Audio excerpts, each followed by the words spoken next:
Bienvenue dans ce module sur les capteurs actuellement disponibles sur le marché. Nous allons discuter des types de capteurs, ainsi que des différences entre ceux-ci. Il existe deux types de capteurs de mesure de glucose. Le premier, qui emploie un système flash, affiche le taux de glucose lorsqu'il est scanné à l'aide d'un lecteur ou d'une application installée sur un smartphone. Le second, les moniteurs de glucose en continu qui transmettent en permanence le taux du glucose du capteur au récepteur ou au téléphone portable via une connexion Bluetooth. 1. Capteur flash. Le capteur Freestyle Libre, le seul moniteur de glucose flash, est le plus utilisé, principalement en raison de son prix abordable. Le Freestyle Libre 2, aussi populaire, offre la possibilité d'installer des alarmes hypo et hyper ajustables. La plupart des utilisateurs actuels de Freestyle Libre 2 ont désormais accès à une application mise à jour qui affiche les valeurs de glycémie sans avoir besoin de scanner. Ceux qui utilisent des capteurs Freestyle Libre plus anciens ou qui ne disposent pas de l'application Freestyle Libre 2 mise à jour doivent toujours scanner leur capteur manuellement. Afin d'éviter une perte de données, ces utilisateurs sont invités à ce scanner au moins toutes les 8 heures. Il est idéal de faire au moins 10 scans par jour étant donné que ceci engendre une meilleure gestion de l'équilibre glycémique. Le taux de glucose du capteur s'affiche lorsqu'il est scanné avec un lecteur compatible ou à l'aide de l'application LibreLink sur un smartphone. Un scan est requis pour visionner les données, même en cas de déclenchement d'alarme. Le capteur Freestyle Libre sont uniques en ce sens qu'ils mesurent les taux de glucose toutes les minutes au lieu de toutes les 5 minutes. Cela permet d'obtenir des alarmes et des données glycémiques plus précises. De plus, le Freestyle Libre offre l'avantage d'une durée de vie de 14 jours, et combine le capteur et le transmetteur en un seul appareil, ce qui le rend facile à utiliser. L'accès au rapport se fait sur LibreView, une application en ligne qui permet de visionner et analyser vos données de glucose. 2. Capteur de glucose en continu. Il existe de nombreuses options de capteurs de glucose en continu. Le Dexcom G6 offre une multitude de paramètres d'alarme et d'options de personnalisation. C'est un des capteurs les plus couramment utilisés dans des systèmes en boucle fermée. Le capteur peut être porté pendant 10 jours, alors que l'émetteur doit être réutilisé pendant 3 mois. Le Dexcom G7, successeur du Dexcom G6, combine le capteur et le transmetteur en un seul appareil. Son délai de démarrage est plus court, à durée de vie est légèrement plus longue, 10,5 jours. Une version 15 jours du Dexcom G7 sera également lancée, prolongeant ainsi la durée d'utilisation à environ 15,5 jours. Le Dexcom One Plus est similaire au Dexcom G7. Cependant, le capteur Dexcom One Plus n'offre pas d'alerte prédictive et ne peut pas être relié à un système en boucle fermée. Le Freestyle Libre 2 Plus est identique au Freestyle Libre 2, sauf qu'il n'est plus nécessaire de scanner le capteur et que la durée de vie de ce dernier est de 15 jours au lieu de 14. Ce capteur est autorisé à être utilisé en combinaison avec des systèmes en boucle fermée. Le Freestyle Libre 3 Plus est une version complète et actualisée du Freestyle Libre 2. Il s'agit également d'un moniteur de glucose en continu qui ne nécessite plus de scanner le capteur. C'est le capteur le plus petit et le plus précis disponible dans le monde si l'on considère la valeur MAR, bien que tous les capteurs discutés soient suffisamment précis pour permettre l'administration d'insuline. Les capteurs Guardian, développés par Medtronic, ont une durée de vie de 7 jours, tandis que les transmetteurs sont réutilisables pendant 1 an.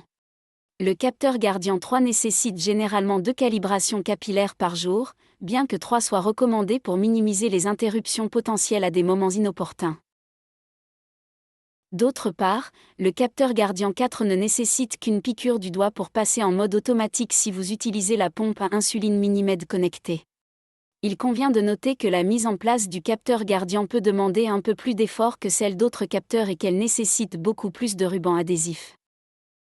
Le capteur simple RA est le successeur des capteurs Guardian. Il s'agit d'un capteur et d'un émetteur en un seul dispositif, qui peut être placé sur le corps à l'aide d'un dispositif d'insertion facile. Il n'y a plus besoin de ruban adhésif. Tout comme le capteur Guardian, il peut être utilisé pendant 7 jours. Il existe également une version séparée à utiliser avec ou sans les pompes à insuline Minimed connectées. Medtronic a également commencé le déploiement du capteur Instinct, une version du Freestyle Libre 3 Plus qui peut se connecter à la pompe à insuline Minimed 780G. D'autres capteurs moins connus parmi les fabricants, on trouve Roche Diagnostic, Sinocar, Sibionic, Microtech Medical, Medtrom, UL, Ciels, OT Medical, Bionim, Essence, Infinovo et Hippo Medical.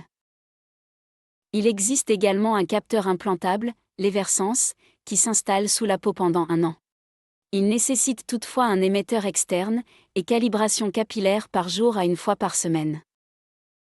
Plus de 100 capteurs, à la fois invasifs et non invasifs, sont actuellement en cours de développement. Une liste complète avec les principales spécifications de chaque capteur est disponible dans la section téléchargement. 3. Ce qu'il faut faire et ne pas faire. Lorsqu'il s'agit de choisir le capteur le plus approprié, plusieurs aspects essentiels doivent être pris en compte. Remboursement et coût. Il est important de vérifier lesquels capteurs sont disponibles dans votre pays, et de comprendre les options de remboursement et les implications financières.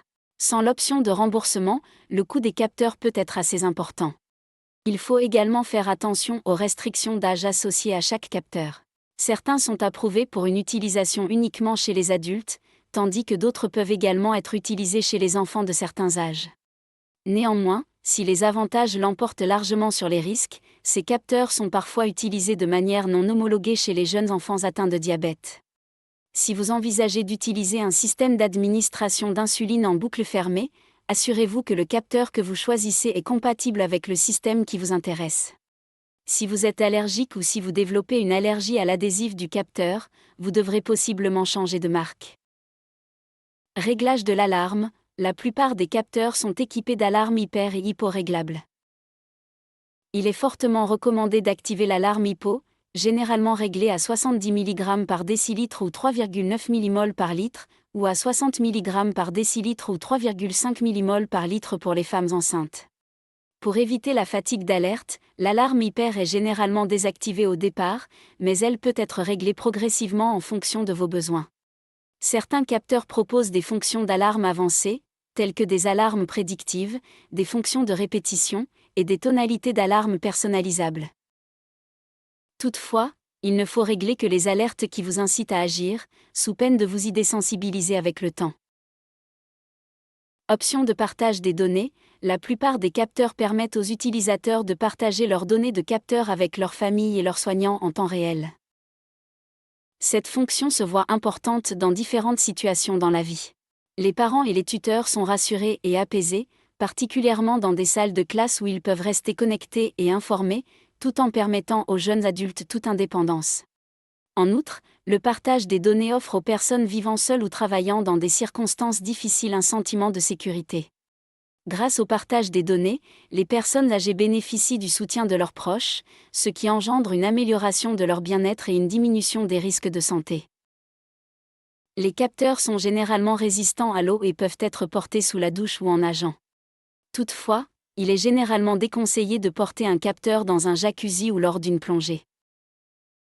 Procédure d'imagerie médicale. Retirez le capteur avant tout IRM, à l'exception des versions Freestyle Libre 2, 3 et plus, qui sont approuvées par la FDA pour une utilisation pendant une IRM. Pour la radiographie et le scanner, il est généralement possible de laisser les capteurs en place. Si possible, ils peuvent être protégés par un tablier de plomb.